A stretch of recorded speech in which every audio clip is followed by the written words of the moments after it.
Go ahead and walk on over here for a second. So what's up with our buddy? Reactive and pulls like a racehorse. Yeah? How old is he? Just over a year. Yeah. Today's the day, actually a year that I got him. Oh, really? Nice. All right. And you ever socialized him with other dogs before? Just with my parents, never like, I'm afraid to take him out because he's like this, honestly. Sure. Under most circumstances, dogs that are really reactive, they're not aggressive. They're just so freaking high strung. Yeah. You know? So we want to obviously just confirm that one way or another. And kind of start to get some control over you, dude. There we go. All right, so what we're gonna take a look at next here is we're gonna start letting him kind of sniff around here, and we're gonna introduce him to another dog and kind of see what we get with that.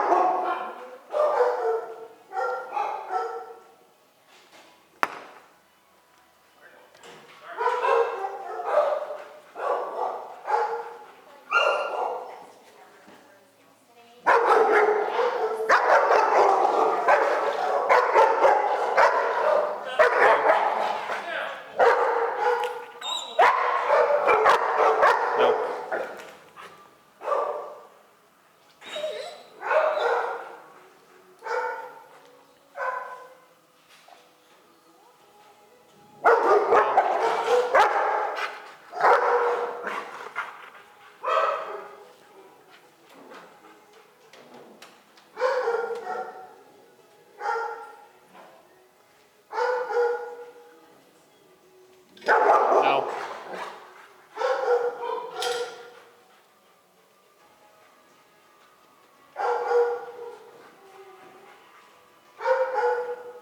You're good, you can come in.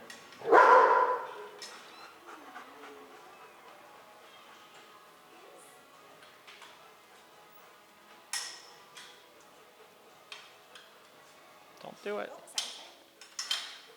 No. Before you let him out, hang on 1 second. No. No. Come here, buddy. I know, hold on, hold on, hold on. You're gonna let another friend come through.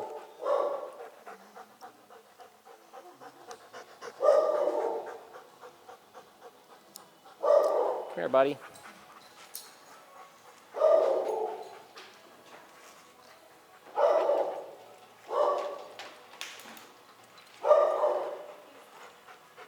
There you go.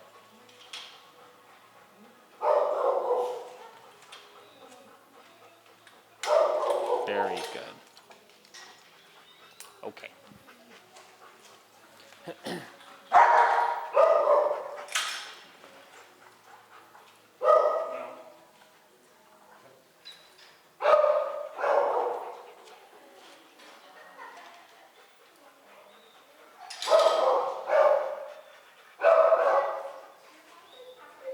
There you go.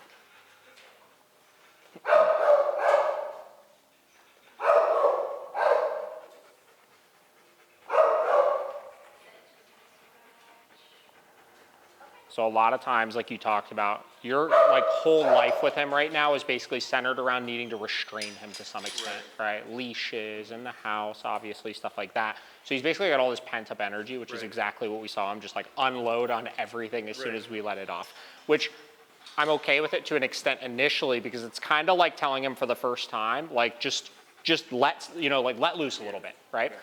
We want to set some boundaries with it. Obviously, the jumping that we were seeing when he would try to start to kind of like fence fight with the other dogs, obviously, that's something we want to set the boundaries for. But we got to let him get that burst of energy out of his system initially, which we were able to do. And now we finally see he's starting to kind of chill out a little bit with it. And even so much as that last dog we let out right there, because we addressed a lot of it with him off leash, as soon as we put him back on the leash, it wasn't as big of a deal, right?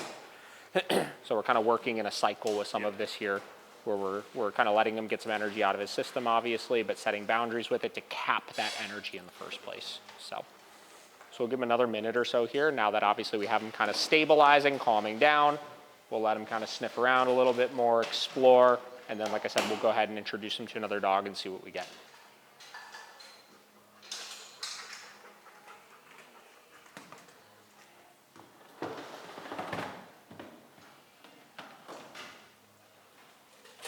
Very good. All right, so we're gonna keep moving along. I'm gonna have you keep following me this way. So next we're gonna start the introduction process. So basically what this is gonna be is we'll let him kind of, you know, get his bearings here for a second. I'm gonna bring another dog out on this side of the gate. Okay. We'll let them kind of interact through the gate as long as it's appropriate initially, obviously. From there, what we'll do is we'll actually allow the introduction to happen and see what we get with it.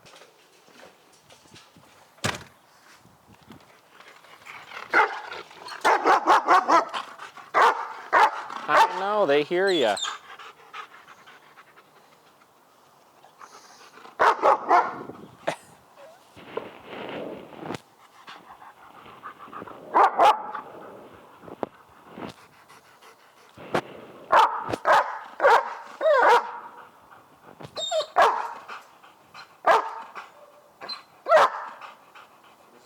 Outside my window, toward my window faces the dog. Yep. And this will be something we address, obviously.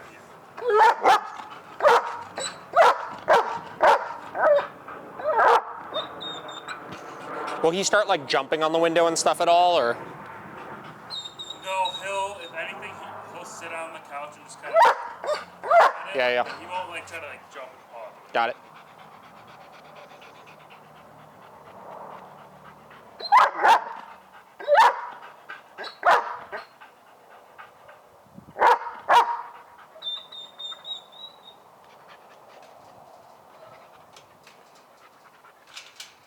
Trying to find your way through.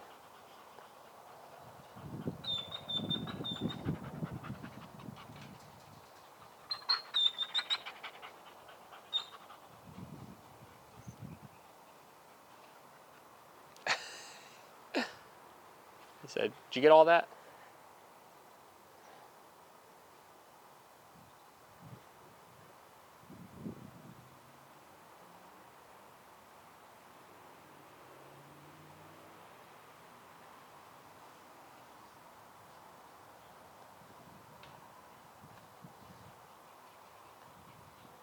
And this is obviously step one because we're just looking to see the arousal come down a little bit, right. You know? Once we see it come down just a touch more, I'll go ahead and obviously open up the gate. When I do that, your only rule is just ignore the dogs. Ignore them? Just ignore them, yeah. Don't touch them, don't talk to them. Anytime we're socializing dogs, we always want to make sure we're eliminating the things that they generally would try to fight over, which are food, toys, and affection, right? Okay. Or it would cause competition, right? Okay. There we go. And obviously that was the first correction I gave as far as all that, because that was the first time he tried to kind of jam his nose through to push the gate open, right? The key is like the barriers when we do add them in places we need to, so like gates, windows, leashes, stuff like that, we want to make sure the dog knows the gate or the leash is not the only thing that's holding you here, right? Because if he senses that, like, oh my God, if this thing was just not there, I'd be able to barrel through and get towards it. That's what creates all that intensity that turns into the reactivity. So we start to teach them that by twofold things, right? Setting boundaries for certain things pertaining to the gates, obviously, and then making sure that the dog understands how to perform the behaviors without the gates as well, right? Or without the leashes as well. So making sure he holds a heel position, you know, not because the leash is holding him there, but because he understands that's just where he needs to be. Then it shifts from a state of mind of being, oh my gosh, if this leash wasn't there, I would go charging towards that dog, to whether the leash is there or not, I know this is what I need to do, which is a different state of mind, obviously. So, all right, so I'm gonna go ahead and open this gate up. Again, totally ignore the dogs.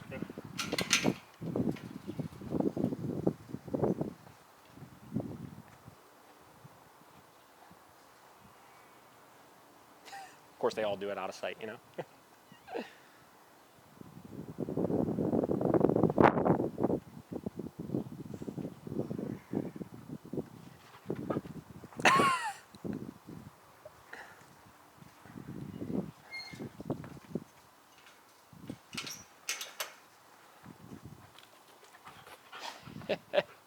She said, man, she said, you're crazy.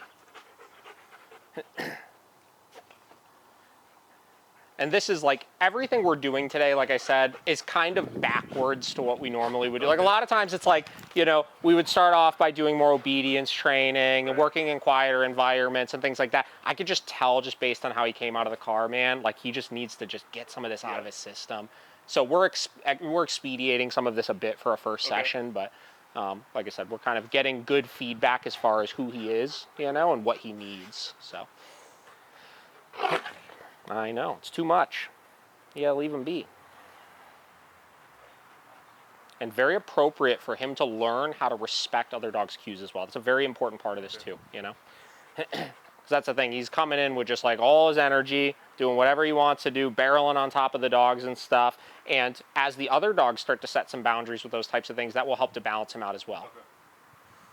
There we go. And you see, obviously, that's great. He disciplined him for it, and now he's investigating him and got him to sit there and let him do it. So, really, really good. No. Chill out.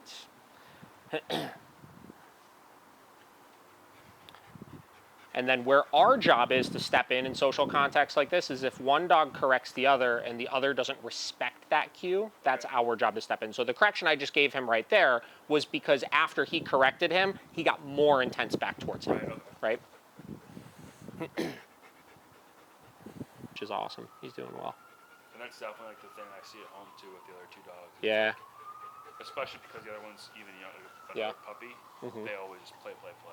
Sure. And it's hard to get them to.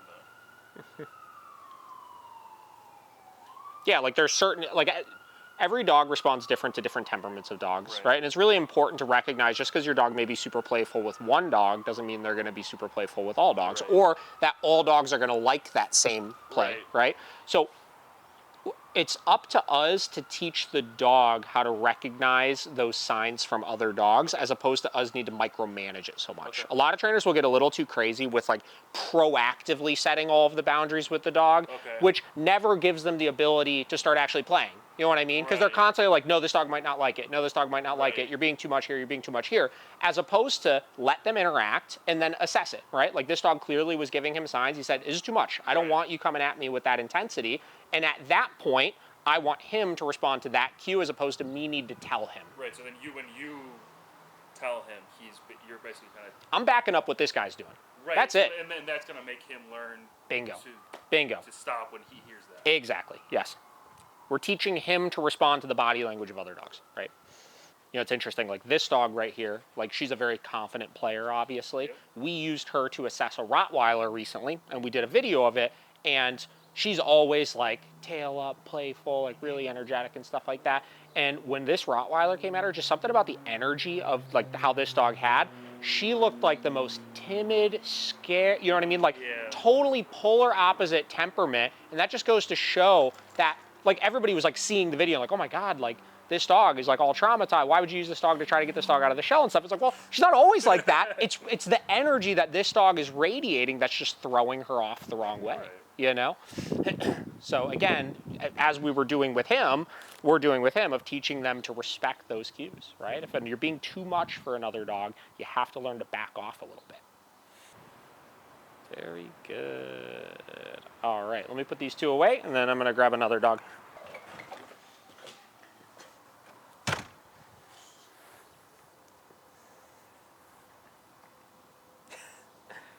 Did you realize we got somebody out yet?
Again, totally different temperament. You got a young, playful dog here, obviously, that matches his energy, and life is good. And they should be able to turn it on and off, like I said, when they sense those cues out of different types of dogs, what they want.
It's the blue collars, you know?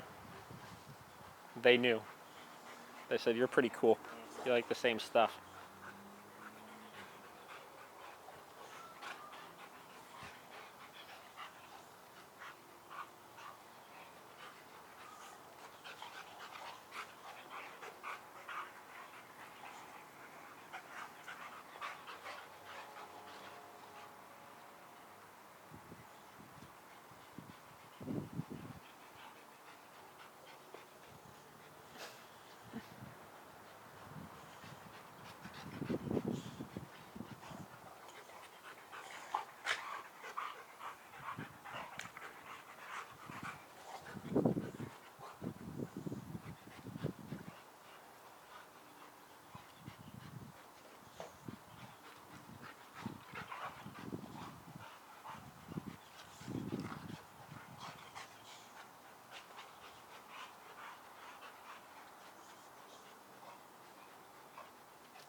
This little guy's putting the smack down on him.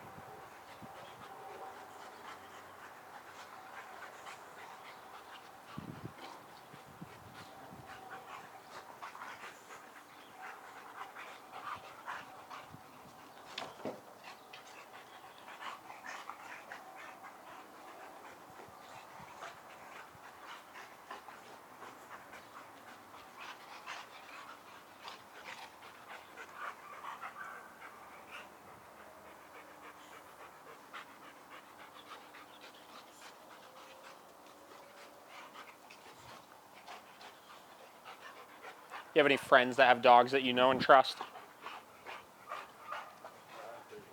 Not here, yeah. I'll be home next. Oh, yeah.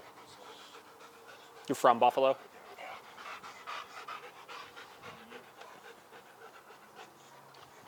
Yeah, this is a dog, like I said, he just needs some outlets, you know? Obviously, he needs training too, which we're going to provide, but like, you know, that mixed with the outlets is what's really going to help balance him out. So it's going to be a healthy dose of making sure we have some social outlets for him, which whether, you know, friends that you know and trust, or if out here you don't know anybody, something like daycare, you know, is a really great option to just let him burn off some freaking steam, you know, once a week, once every other week. Mixed with, obviously, once we get some off-leash reliability on him, giving him the ability to just like run, you know. Does he like to chase a ball or anything? Oh, I mean, that's... Oh, he does? Oh, we do. Oh, perfect. Yeah. Man, once we get some off-leash training, you take him to a field, play chuck it, the chuck it stick, you know. I'll do that with my Malinois and just throw that thing for 10 minutes, and he'll just be gassed by the end of it.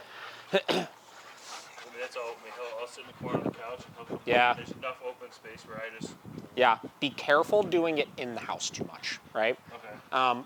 A lot of times I say, like, you have two different types of toys that you could play with your dog. Okay. You have like calming toys, so things like chews, right? Sometimes like a squeaky toy, like my dog will pick it up and lay on the ground, just kind of squeak it, like self-soothe on it. And then you have ones that create stimulation that are more of like interactive toys. So balls, tugs, things like that. I personally do not play with those things in the house, right? You don't want to create and nurture this state of mind in the house of getting really amped up all the time, right? We want it to be the place where they chill and are calm. So, again, right now it's not like you have a ton of places you could do it, so you kind of got to work with what you got. I mean, there's enough space outside. I mean, like, once I feel Okay, comfortable cool. being Yeah. able to do it in the what is fenced in. Sure.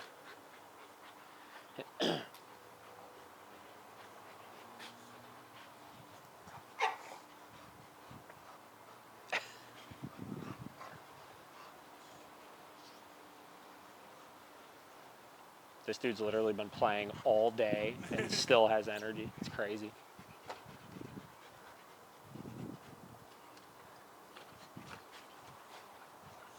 I think we've used them in like 4 socials already. There we go. Look at that. That's a happy dog right there. This is my favorite part of the socials, when it just like dies down. You just see it in his face like, finally, you know?